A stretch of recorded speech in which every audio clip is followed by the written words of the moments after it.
Canto 13. In the self of mind. At last there came a bare, indifferent sky, where silence listened to the cosmic voice, but answered nothing to a million calls. The soul's endless question met with no response. An abrupt conclusion ended eager hopes. A deep cessation in a mighty calm. A finis line on the last page of thought. And a margin and a blank of wordless peace. There paused the climbing hierarchy of worlds. He stood on a wide arc of summit space, alone with an enormous self of mind, which held all life in a corner of its vasts. Omnipotent, immobile and aloof, in the world which sprang from it took no part. It gave no heed to the paeans of victory. It was indifferent to its own defeats. It heard the cry of grief and made no sign. Impartial fell its gaze on evil and good. It saw destruction come and did not move. An equal cause of things, a lonely seer and master of its multitude of forms, it acted not, but bore all thoughts and deeds, the witness Lord of nature's myriad acts, consenting to the movements of her force. His mind reflected this vast quietism. This witness hush is the thinker's secret base. Hidden in silent depths, the word is formed. From hidden silences, the act is born. Into the voiceful mind, the laboring world. In secrecy wraps the seed the eternal sows. Silence, the mystic birthplace of the soul. In God's supreme, withdrawn and timeless hush, a seeing self and potent energy met. The silence knew itself, and thought took form. Self-made from the dual power, creation rose. In the still self he lived, and it in him. Its mute, immemorable listening depths, Its vastness and its stillness were his own. One being with it, he grew wide, powerful, free. Apart, unbound, he looked on all things done. As one who builds his own imagined scenes and loses not himself in what he sees, spectator of a drama self-conceived, he looked on the world and watched its motive thoughts with the burden of luminous prophecy in their eyes, its forces with their feet of wind and fire, arisen from the dumbness in his soul. All now he seemed to understand and know. Desire came not, nor any gust of will. The great perturbed inquirer lost his task.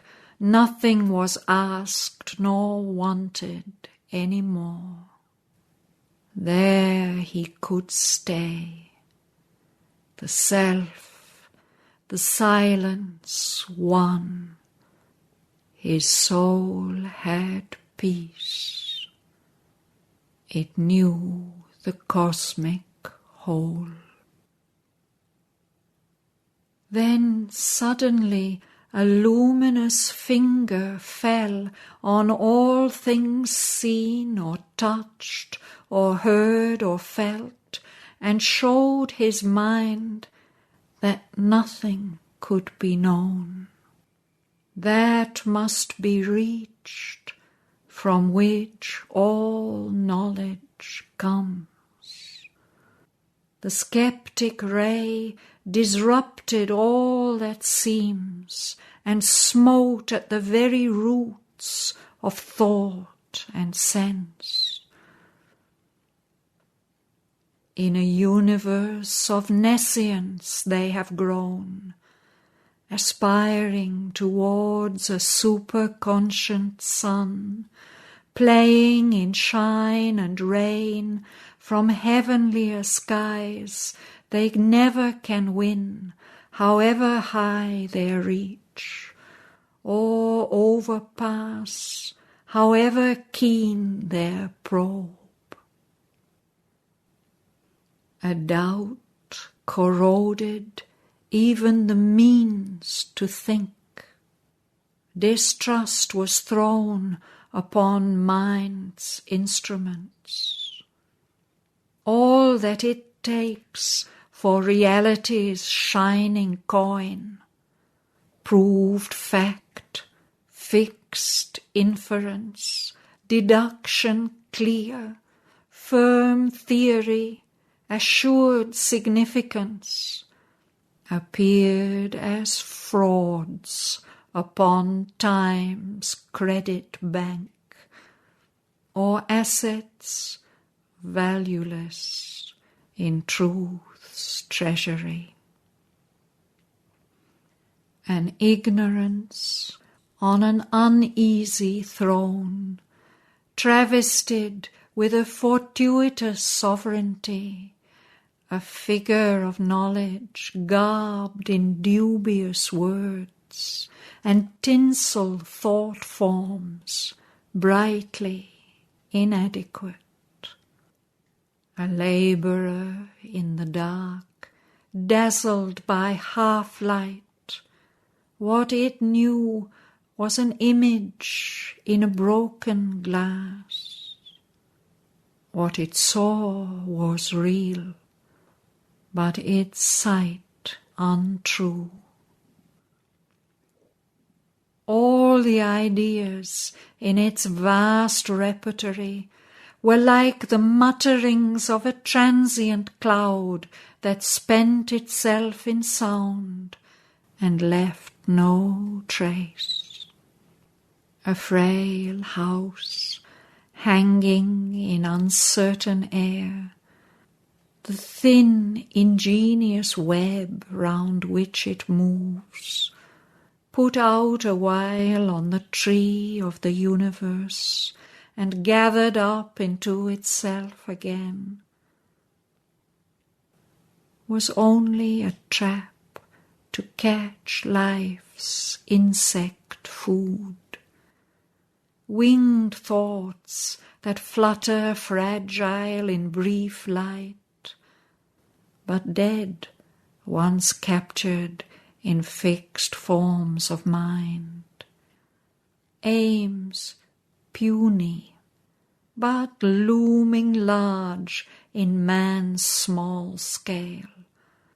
Flickers of imagination's brilliant gauze, and cobweb-wrapped beliefs alive no more.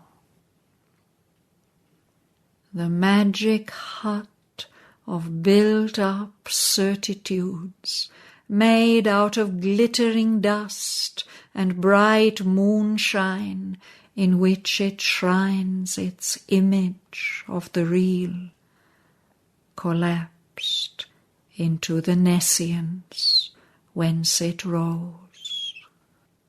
Only a gleam was there of symbol facts that shroud the mystery lurking in their glow, and falsehoods based on hidden realities by which they live until they fall from time.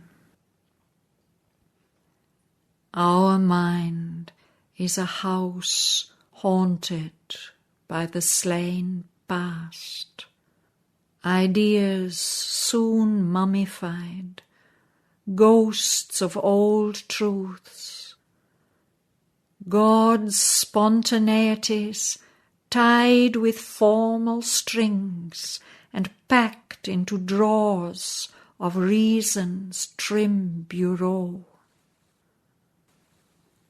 A grave of great lost opportunities, or an office for misuse of soul and life, and all the waste man makes of heaven's gifts, and all his squanderings of nature's store, a stage for the comedy of ignorance.